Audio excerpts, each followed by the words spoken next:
पांच परिवार वाले बहुओं की एक रसोई। गांव के बीचों बीच एक अजीब सा घर होता है। बाहर से दिखने में बिल्कुल साधारण, लेकिन अंदर जाते ही उसका राज खुलता है। पांच अलग अलग परिवार अपने अपने हिस्से में रहते हैं, लेकिन जैसे ही रसोई का दरवाजा खुलता है, सामने बहुत बड़ी साझा रसोई दिखाई देती है। बड़े बड़े बर्तन, कई चूल्हे और चारों तरफ काम में लगी बहुएं। पूरा माहौल किसी होटल किचन जैसा लगता है। रिया, तुमने आटा गूंथ लिया क्या? जल्दी बारात खाली करके दो मुझे, अपने घर का भी खाना बनाना है। अरे कर ही रही हूँ, पहले तुम अपनी सब्जी हटाओ, मुझे भी गैस पर बनानी है। अरे दूसरी गैस भी तो पड़ी है, उस पर बना लो ना, हर बात पर लड़ाई क्यों? तुम लोग हटो तो मैं भी कुछ काम करूं। पता नहीं इतनी भीड़ क्यों कर रखी है रसोई में। चारों बहुओं के बीच हल्की फुल्की नोक झोंक चलती रहती है, लेकिन हाथ रुकते नहीं। किसी को अपने परिवार के लिए जल्दी है तो किसी को गैस चाहिए। रसोई में जगह कम और जिम्मेदारियां ज्यादा है। घर के बाहर ढोल नगाड़े बज रहे होते हैं, हंसी खुशी का माहौल होता है। आज इस घर में सबसे छोटी बहू का गृह प्रवेश हो रहा होता है। आओ बेटा, आज से ये घर तुम्हारा है। अगले दिन सुबह घर में हलचल शुरू हो जाती है। आज नेहा की पहली रसोई है। नेहा बेटा, आज तेरी पहली रसोई है, तुझे सबकी पसंद का खाना बनाना है। मुझे छोले चावल पसंद है और तेरे पापा को रोटी सब्जी। ठीक है मम्मी जी, लेकिन रसोई कहाँ है? मुझे तो कहीं दिख नहीं रही। आजा तुझे दिखाती हूँ रसोई। कमला देवी जैसे सामने दरवाजा खोलती है, नेहा की आंखें हैरानी से चौड़ी हो जाती हैं। सामने वही बड़ी साझा रसोई होती है, जहाँ चारों बहुएं पहले से ही काम में लगी होती हैं। ये कैसी रसोई है? दीदी बस 5 मिनट में मैं अपने घर का खाना बना रही हूँ। आप तब तक सब्जी काट लो, यहाँ सब कुछ जल्दी होती है। जगह कम है, जल्दी जल्दी काम करना पड़ेगा। नेहा को ठीक से खड़े होने की जगह भी नहीं मिलती। वही कोने में खड़ी होकर सब्जी काटने लगती है। चारों बहुएं अपने अपने काम में इतनी व्यस्त हैं कि किसी के पास रुककर बात करने का समय नहीं होता। 5 परिवार और एक ही रसोई, ये तो मैंने पहली बार देखा है। नेहा इधर उधर देखती है, उसे कोई सामान सही से नहीं मिलता। वो थोड़ा थोड़ा करके सबकी चीजें इस्तेमाल करने लगती है। कभी किसी का मसाला तो कभी किसी का बर्तन। कुछ देर बाद चारों बहुएं अपना अपना खाना बनाकर जल्दी जल्दी अपने घरों में ले जाती हैं और नेहा अकेली रसोई में रह जाती है। चलो अब आराम से अपना खाना बना लेती हूँ। नेहा धीरे धीरे पूरा खाना तैयार करती है। पसीना उसके चेहरे पर साफ दिख रहा होता है, लेकिन आंखों में खुशी होती है। मम्मी जी, खाना बन गया है, सब यहीं आ जाइए। तभी बड़ी बहू शिल्पा रसोई में आती है और नेहा की तरफ देखकर हल्का सा मुस्कुरा देती है। खाना बना लिया, लेकिन इसे लेकर भी तो जाओगी अपने घर? मतलब सब लोग यही नहीं खाएंगे? नहीं, खाना यहाँ बनता है, लेकिन हर कोई अपने अपने घर में खाता है। नेहा एक पल के लिए चुप रह जाती है और फिर धीरे धीरे खाना उठाकर अपने घर ले जाने लगती है। पहले सब्जी, फिर रोटी, फिर चावल, बार बार आना जाना और खाना थोड़ा थोड़ा ठंडा होने लगता है। घर के अंदर सब लोग खाने का इंतजार कर रहे होते हैं। आजा बेटा, तू भी बैठ जा, खाना खा ले। अरे वाह, आज का खाना तो बहुत स्वादिष्ट है। भाभी, पहली रसोई में ही कमाल कर दिया आपने तो। नेहा थकी हुई होती है, लेकिन अपने परिवार की तारीफ सुनकर उसके चेहरे पर सुकून आ जाता है। ये रसोई आसान नहीं है, लेकिन शायद यही इस घर को जोड़े रखती है। अगले दिन सुबह पांचों बहुएं फिर से उसी बड़ी रसोई में आकर खड़ी हो जाती हैं। आंखों में नींद, लेकिन हाथों में काम। रसोई में पहले से ही बर्तन बिखरे पड़े होते हैं और हर किसी को जल्दी होती है अपने अपने घर का खाना बनाने की। अरे मेरा घी किसने इस्तेमाल कर लिया? कल ही तो पूरा भरा था। और मेरे मसाले कल तक तो आधे थे, अब खत्म कैसे हो गए? अरे किसी ने जरूरत में इस्तेमाल कर लिया होगा। इतनी बड़ी बात क्या है? नहीं, यहाँ हर किसी को अपना अपना सामान संभाल कर रखना चाहिए, ये कोई तरीका नहीं है। चारों बहुएं अपने अपने अंदाज में बोल रही होती हैं, कोई गुस्से में, कोई समझदारी से, तो कोई हुक्म चलाते हुए, और बीच में खड़ी नेहा सब सुनकर घबरा जाती है। दीदी, मुझे पता नहीं था कौन सा सामान कैसे इस्तेमाल करना है, इसीलिए जो सामने दिखा मैंने वही इस्तेमाल कर लिया। यहाँ हर किसी का सामान अलग होता है, तुम्हें भी अपना अलग रखना होगा। ठीक है दीदी, मैं आगे से ध्यान रखूंगी।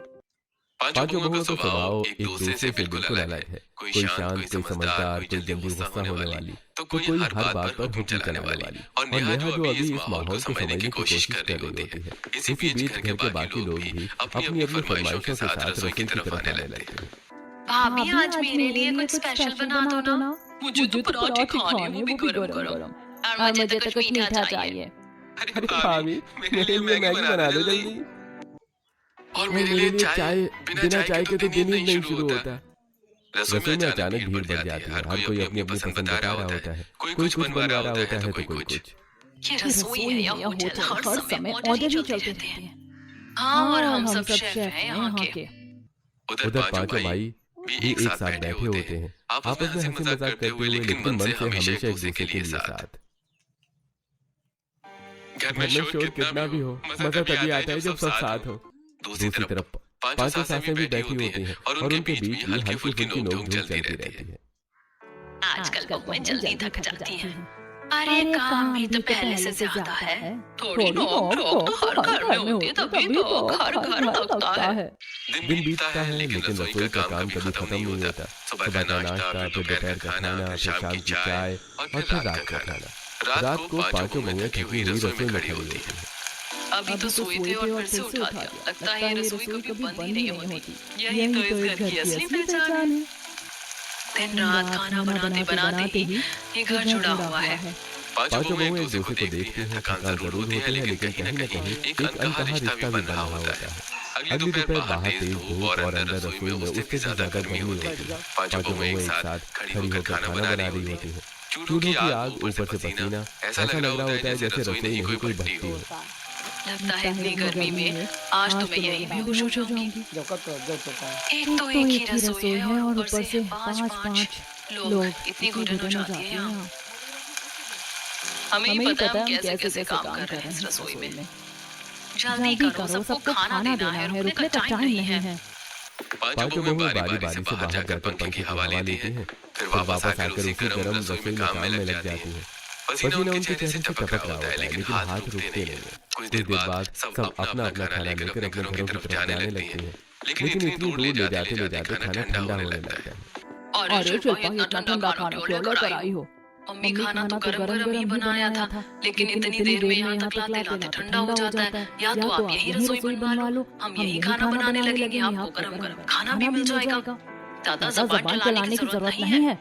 बेटा, ये रसोई हमारे पापा की हुई है और ये घर भी उन्हीं का बनाया हुआ है। इस रसोई का एक होना हम सबका एक होना है। हाँ, पता है आप सब कितने हो। एक हो आपके भाई तो आपसे ढंग से बात नहीं करते, और हम पांचों में भी कितनी नोक झोंक होती रहती है। नोक से कुछ नहीं होता, प्यार तो तुम सब में उतना ही है। भले अलग अलग घरों में खाना जाता है, लेकिन दिल से सब एक ही है। दोपहर होते ही रसोई से भर जाती है, हर कोई अपनी अपनी फरमाइश लेकर खड़ा हो जाता है। मम्मी, मुझे तो मैगी चाहिए। भाभी, मेरे लिए कुछ प्रोटीन वाला खाना बना देना, मुझे जिम जाना है। भाभी, मेरे लिए भी कुछ अच्छा बना दो, मेरा मन नहीं है ये सब खाने का।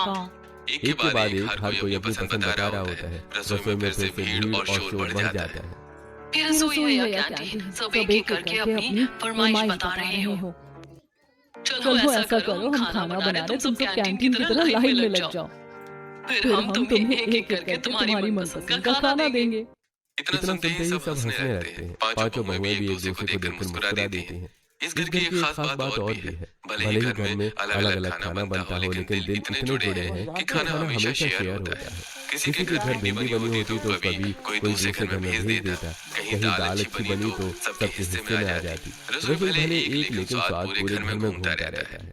सरिता, मुझे जरा थोड़ी आलू की सब्जी दे देना, आज खाने का मन कर रहा है। लो दीदी, तुम कहो और मैं ना दूं, ऐसा हो सकता है क्या? यही तो मजा है हमारे घर में, सबका खाना सबका है। ऐसे हंसी मजाक और प्यार के बीच घर का माहौल हमेशा जिंदा रहता है। अगले दिन सुबह अचानक घर के बाहर गाड़ियों की आवाज आती है। दरवाजा खुलता है और अंदर आती हैं बुआ जी अपने पूरे परिवार के साथ। सारे बच्चे, शोर शराबा, हंसी ठिठोली, पूरा घर एकदम भर जाता है। अरे भाई, सोचा सबसे मिलने आ जाए, बच्चे भी कई दिनों से एक दूसरे से नहीं मिले थे। इतने सारे लोगों को देखकर पांचों बहुओं के चेहरे का रंग उड़ जाता है। क्या 50 लोगों के साथ साथ इन सबका भी खाना बनाना पड़ेगा? आज तो हमारी हालत खराब होने वाली है। सुनो, अगर हम पांचों साथ मिलकर काम करेंगे तभी कुछ होगा, वरना अगर एक एक करके करेंगे तो बैंड बज जाएगी। चलो आज टीम वर्क दिखाते हैं। पांचों बहुएं बिना समय गवाए काम में लग जाती हैं। आज रसोई में असली इम्तिहान होता है।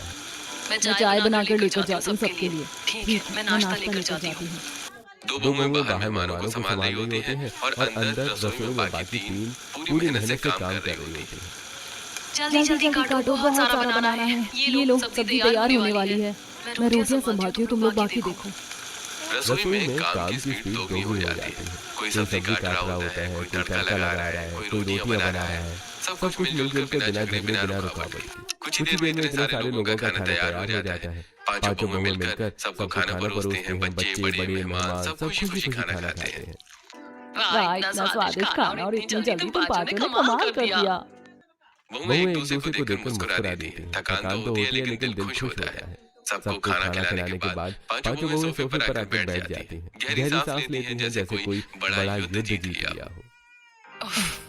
आज का टास्क कंप्लीट हुआ। सच में जान ही निकल गई। लेकिन एक बात है, क्या अगर हम पांचों साथ मिल जाए ना तो काम ऐसे होता है एकदम फुर्ती से और बिना लड़ाई के भी।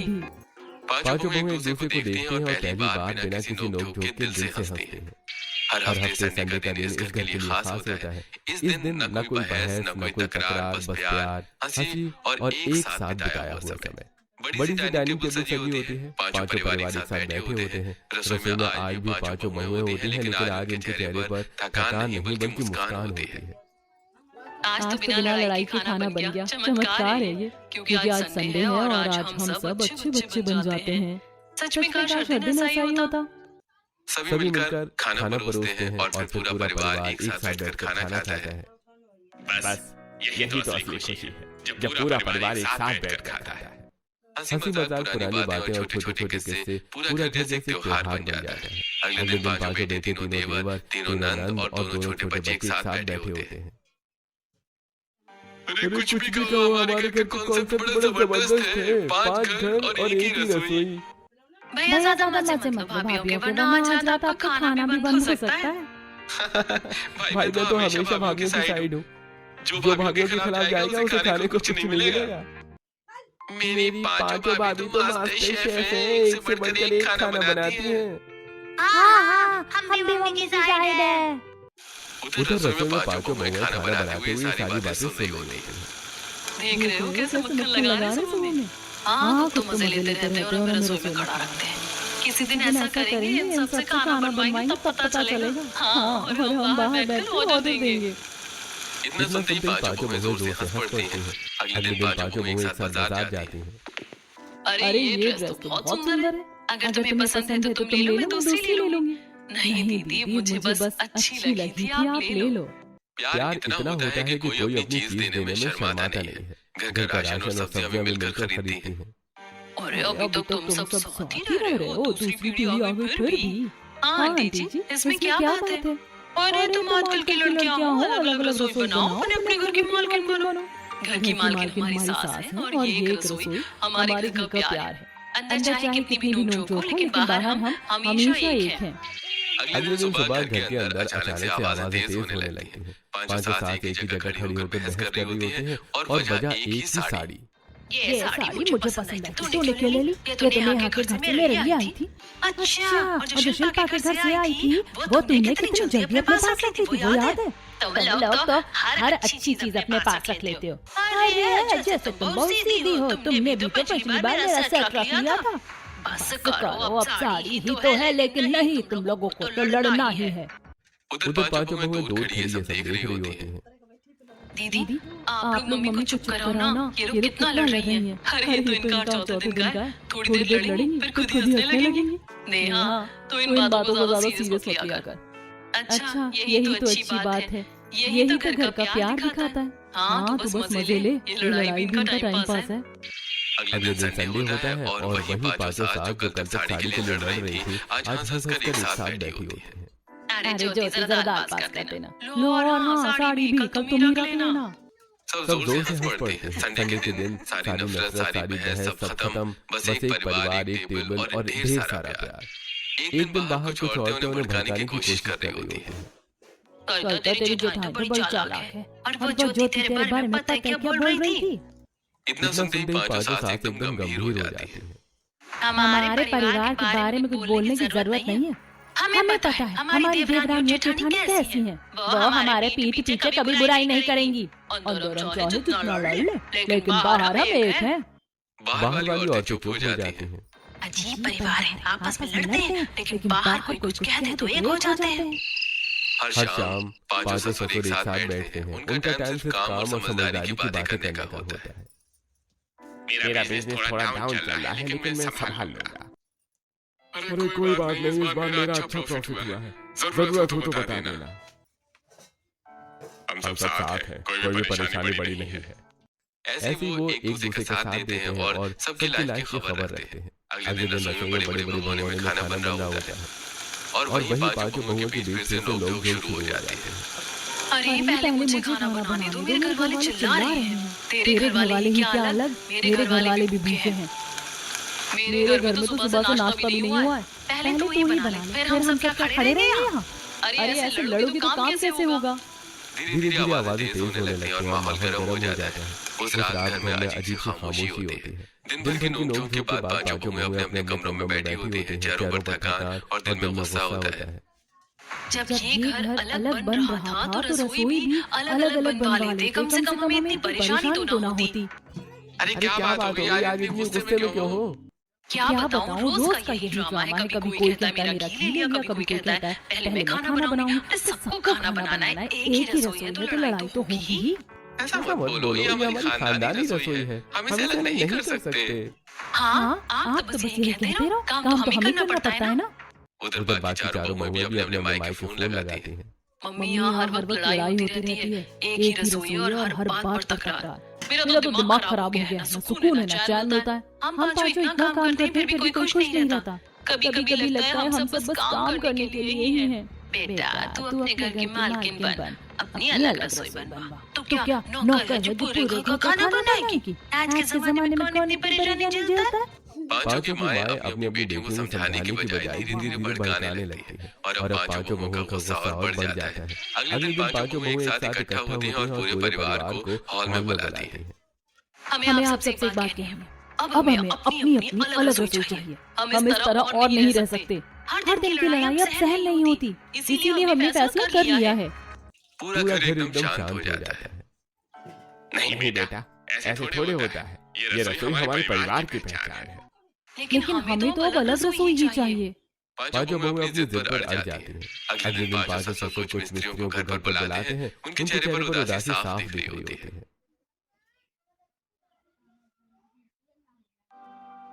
बेटा, अगर तुम्हें अलग अलग रसोई चाहिए तो हम क्या कर सकते हैं?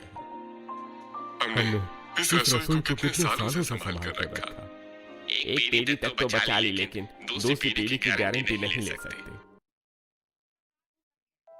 हम अपने माता पिता से माफी मांग लेंगे। हम उनकी बनाई ये साझा रसोई बचा नहीं पाए।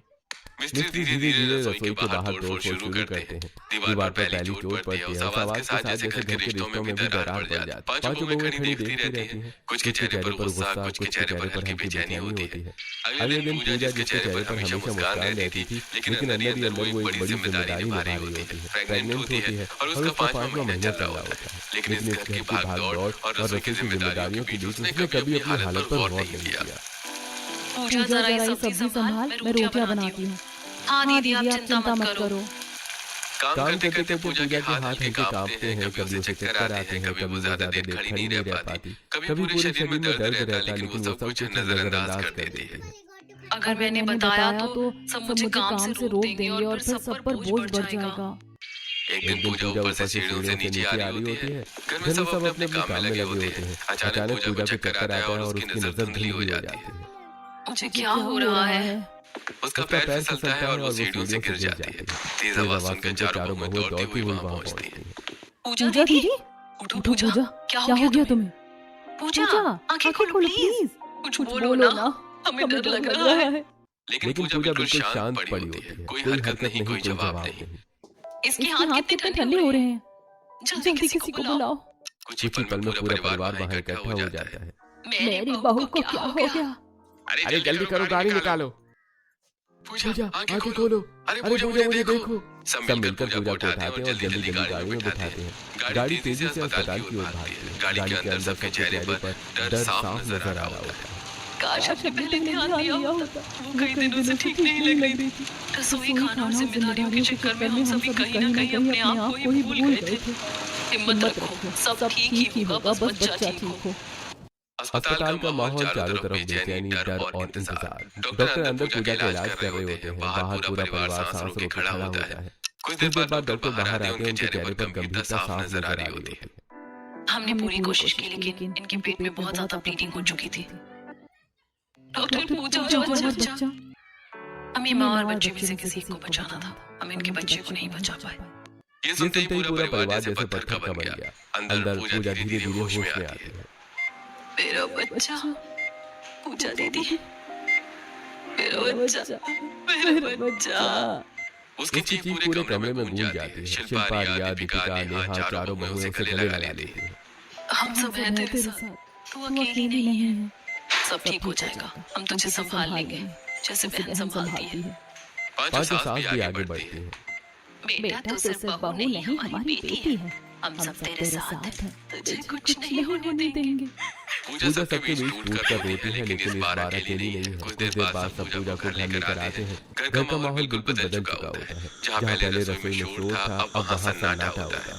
पापा जी रहने दीजिए, ये समय नहीं है रसोई में करने का। हम बाद में देख लेंगे। बेटा मैं तुम्हें यही समझा रहा था। रसोई ही हमारी नींव है। जिस दिन ये रसोई अलग हो गई उस दिन हम पांचों भी अलग हो जाएंगे और हमारे रिश्ते टूट जाएंगे। सब चुपचाप उनकी बात सुनते हैं। अब बात दिल तक पहुंच रही होती है। अब चारों बहुएं पूजा का पूरा ध्यान रखती हैं। अब दीदी को समय पर खाना देना है, दवाई भी टाइम पर, ये भी हमारी जिम्मेदारी है और इसे अकेला बिल्कुल नहीं छोड़ना है। हम सब मिलकर इसे संभालेंगे। वो उसे हंसाने की कोशिश करती हैं, उसका ध्यान भटकाती हैं और उसे बहनों की तरह प्यार देती हैं। उसी समय घर में मोहन जी के परिवार में भी परेशानी चल रही होती है। सब एक साथ बैठे होते हैं। बिजनेस में बहुत नुकसान हो गया। ये बात घर से बाहर नहीं जानी चाहिए। चाहे कितना भी नुकसान हो जाए हम किसी को नहीं बताएंगे। आप ऐसी बात कैसे कर सकते हैं? आपके चारों भाई आपको कितना सपोर्ट करते हैं। आपको उनसे सब कुछ खुलकर बताना चाहिए। उनका काम अच्छा चल रहा है। मैं नहीं चाहता मेरी वजह से उन्हें परेशानी हो। कमरे में सन्नाटा छा जाता है लेकिन ये वही परिवार होता है जहाँ कोई किसी को अकेला नहीं छोड़ता। अगले दिन सुबह मोहन जी अपनी मिठाई की दुकान पर बैठे होते हैं। दुकान में ग्राहकों की हल्की फुल्की भीड़ और मोहन जी के चेहरे पर वही पुरानी मेहनत और गर्व की झलक होती है। ये दुकान सिर्फ एक बिजनेस नहीं उनका सपना थी, उनकी पहचान थी। तभी अचानक कुछ सरकारी अधिकारी दुकान पर आ जाते हैं। हम क्वालिटी टेस्टिंग के लिए आए, आपकी मिठाइयों की जांच करनी होगी। जरूर, आप चेक कर लीजिए। हम सब ताजा सामान रखते हैं। ऑफिसर्स पूरी दुकान की छानबीन शुरू कर देते हैं। बर्तन, काउंटर, स्टोर रूम, सब कुछ। जैसे वो स्टोर रूम खोलते हैं सबके चेहरे बदल जाते हैं। कोने में मरे हुए चूहे पड़े होते हैं और पास में जहरीली दवाई भी रखी होती है। ये क्या है? आप खाने के सामान के पास जहर रख रहे हैं? नहीं, ये कैसे? मुझे नहीं पता। अब मिठाइयों का सैंपल लिया जाता है और वहीं टेस्ट किया जाता है। देखिए रिपोर्ट साफ बता रही है मिठाइयों में 50% तक जहर और गंदगी मिली है। ये सुनते ही मोहन जी के पैरों तले जमीन खिसक जाती है। हम इस दुकान को तुरंत सील कर रहे हैं। अब आपकी मिठाइयां बाजार में नहीं बिकेंगी।